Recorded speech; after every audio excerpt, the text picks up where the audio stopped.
Assalamualaikum warahmatullahi wabarakatuh.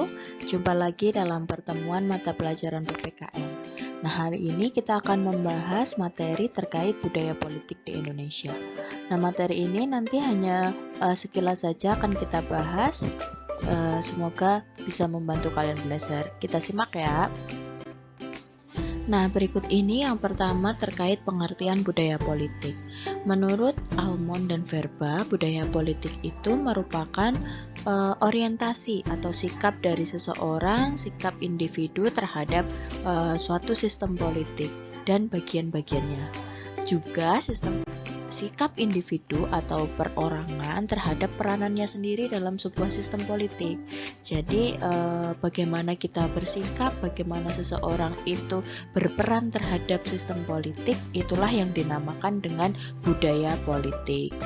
Nah, apa saja tipe-tipe budaya politik? Nanti di sini akan kita bahas ada 3 tipe budaya politik. Ada budaya politik parokial, budaya politik subjek, dan juga budaya politik partisipan. Apa ketiganya itu? Mari kita simak. Nah, berikut ini yang pertama budaya politik parokial. Budaya politik parokial ini punya 3 ciri-ciri ini. Yang pertama, orang yang memiliki budaya politik parokial itu biasanya memiliki tingkat dukungan kepada pemerintah yang sangat rendah. Kenapa? Karena itu disebabkan oleh ketidaksadaran terhadap keberadaan pemerintah pusat gitu. Kemudian yang kedua, masyarakat dengan budaya politik parokial itu lebih dekat terhadap warga dengan suku, daerah, agama, atau kelompok etnisnya sendiri, tidak bergabung dengan suku atau etnis lainnya. Kemudian ciri yang ketiga itu memandang bahwa keberhasilan itu sesuatu yang pesimistis atau pesimis gitu, sehingga dukungan terhadap pemerintah pun juga rendah. Nah, itu adalah beberapa ciri-ciri budaya politik parokial. Kemudian yang kedua yaitu budaya politik subjek. Ciri-cirinya yang pertama itu memberikan dukungan yang tinggi kepada pemerintah. Terus juga lebih banyak percaya pada grup lain atau kelompok lain dibandingkan dengan budaya politik yang parokial tadi. Kalau budaya parokial tadi kan lebih maunya bergabung dengan suku dan etnis atau kelompoknya sendiri, sedangkan di budaya politik subjek ini sudah percaya terhadap grup lain. Kemudian warga juga tetap tidak bisa melihat diri mereka sendiri itu sebagai peserta aktif yang harus berperan aktif dalam sistem politik. Itu mereka belum sadar itu. Jadinya dia hanya mendukung pemerintah, iya, percaya pada grup lain, iya, tapi mereka belum aktif berperan dalam sebuah sistem politik. Kemudian berikut ini adalah ciri-ciri budaya politik partisipan.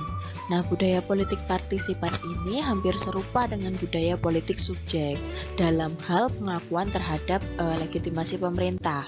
Jadi pada budaya politik ini masyarakat itu lebih punya keyakinan yang cukup besar atas perannya dalam mempengaruhi pemerintah.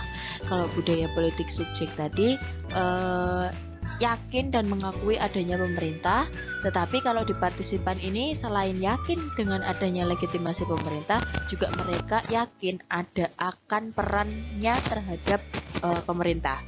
Kemudian selain itu, pada budaya politik partisipan ini mereka lebih mau menerima aturan yang sama untuk mendapatkan kekuasaan dengan cara pemilu, sehingga kesetiaan mereka terhadap negara itu lebih penting daripada loyalitas mereka terhadap kelompok tertentu. Kalau di subjek dan parokial tadi di subjek itu sudah mulai percaya terhadap kelompok lain. Nah, kalau di partisipan ini lebih mementingkan kepentingan negara dibandingin kepentingan kelompok.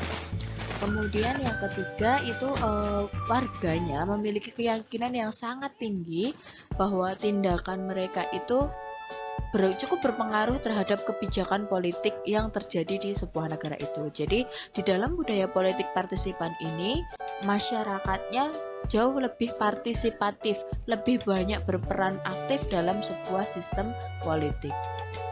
Nah, menurut Almond dan Verba, dalam suatu negara itu tidak bisa memiliki budaya politik yang murni partisipan, murni parokial, atau murni subjek, tetapi ada variasi dari ketiganya. Nah, variasi itu ada budaya politik subjek parokial, subjek partisipan, atau parokial partisipan, begitu. Ya, berikut ini adalah budaya politik di Indonesia. Yang nanti akan kita bahas adalah ciri-ciri dominannya budaya politik yang ada di Indonesia. Silahkan disimak ya. Nah, berikut ini adalah 3 ciri-ciri yang dominan dalam budaya politik di Indonesia. Yang pertama itu adanya hierarki yang cukup kuat atau ketat. Nah, hal ini terlihat bahwa ada pemisahan yang cukup tegas antara penguasa dan juga rakyat biasa, sehingga pengaruh stratifikasi sosial seperti ini itu sangat terlihat dari cara penguasa memandang dirinya sendiri dan juga rakyatnya, sehingga penguasa itu lebih cenderung untuk merendahkan rakyatnya dan memandang sepantasnya rakyat itu harus patuh dan taat kepada penguasa, begitu. Itu untuk ciri yang pertama. Kemudian ciri yang kedua, adanya kecenderungan patronase atau perlindungan. Nah, hubungan patronase ini seperti hubungan sebagai patron dan klien, yaitu patron itu individu-individunya dan juga klien itu interaksi timbal baliknya, tukar menukarnya, sehingga pola hubungan ini itu harus terpelihara selama kedua belah pihak memiliki sumber daya, sehingga para patron atau para penguasa orang-orangnya itu lebih cenderung untuk memilih dukungan kepada yang lebih atas dibandingkan dengan dukungan dari basis mereka. Kemudian yang ketiga itu adalah adanya kecenderungan neopatrimonialistik. Nah, kecenderungan ini itu bahwa negara memiliki atribut yang bersifatnya modern tapi rasional, sehingga perilaku negara ini masih bisa memperlihatkan tradisi budaya politik dari patrimonial tadi, begitu.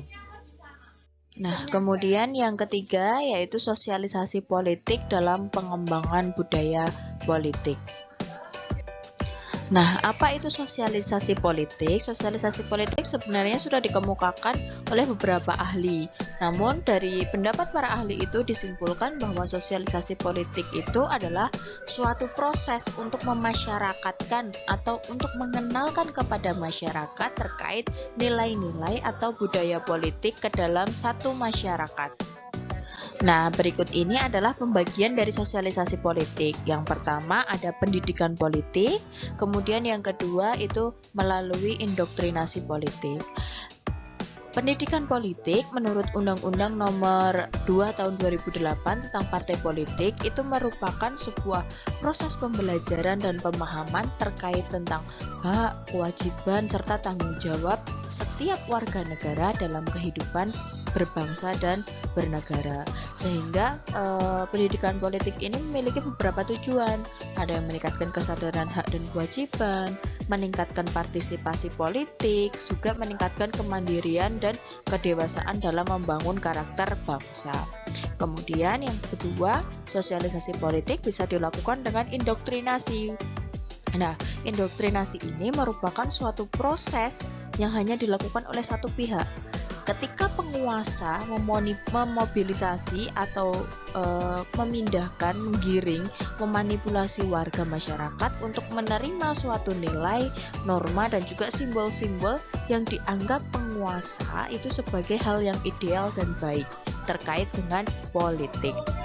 Nah, sarana atau agen apa saja yang bisa digunakan untuk sosialisasi politik? Ada 5 sarana ini. Yang pertama melalui keluarga, karena kita tahu keluarga itu adalah awal atau lembaga pertama yang dijumpai seorang individu itu adalah keluarga. Nah, di keluarga itu kita diajak atau anak itu dididik untuk menghargai otoritas ayah dan ibu dan juga orang yang lebih tua, sehingga dari sini itu bisa kita mensosialisasikan politik. gitu. Kemudian yang kedua, sekolah tentu saja, karena sekolah ini adalah tempat untuk memberikan pengetahuan kepada peserta didik mengenai apa itu dunia politik dan peran mereka di dalamnya. Yang kemudian ketiga, yaitu kelompok pergaulan atau kelompok pertemanan. Nah, ini merupakan unit sosial yang bisa membentuk sikap politik seseorang, karena dengan siapa mereka bergaul tentu akan memberikan pengaruh juga terhadap sikap politiknya seseorang. Kemudian yang keempat yaitu tempat bekerja.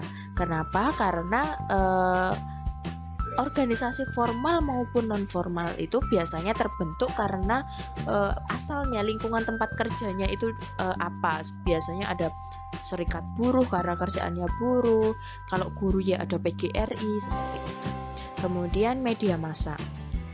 Media massa ini menjadi tidak bisa terpisahkan. Kenapa? Karena di era modern ini hampir semua manusia itu tidak bisa hidup tanpa informasi, komunikasi seperti itu, sehingga media ini menjadi sarana yang sangat baik untuk membentuk sikap dan juga keyakinan politik. Ya, nah itu tadi tayangan terkait budaya politik di Indonesia. Semoga dari penjelasan tadi bisa bermanfaat dan bisa cukup menjelaskan kalian. Kalau masih belum paham, masih belum jelas, bisa ditanyakan, menghubungi pribadi atau bisa melalui kolom komentar. Terima kasih, semoga bermanfaat. Assalamualaikum warahmatullahi wabarakatuh.